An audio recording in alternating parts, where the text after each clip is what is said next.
Eto mga idol nag-viral nga ang isang clip na kung saan ay inihayag nga ni Chris Haynes na naging MVP umano ito ng Filipino League.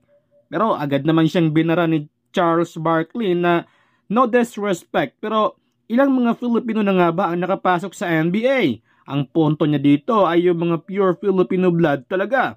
Hindi nakasagot si Haynes. Agad namang nagsalita si Shaq na si Manny Pacquiao daw.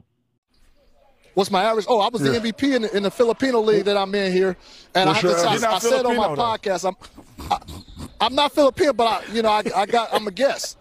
No disrespect. There was a little bit I said on my podcast.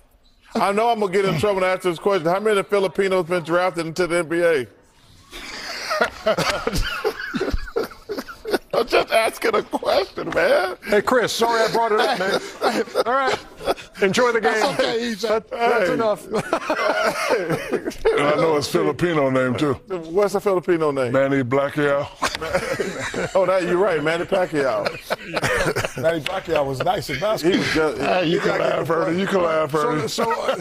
Well, very well said naman ang sinabi ni Barkley. Agad namang napareact ng mga fans at sinabing ilang champion na nga ba ang nakuha niya sa NBA.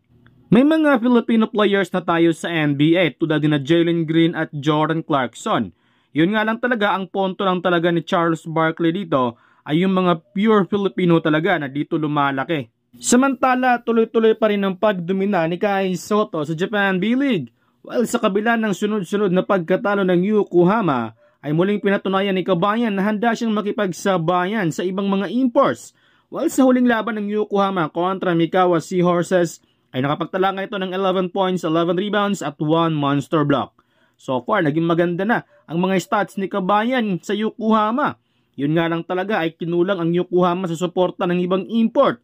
Ngayong Sabado naman mga idol, next game ni Cabayan at makaharap nila ang FE Nagoya.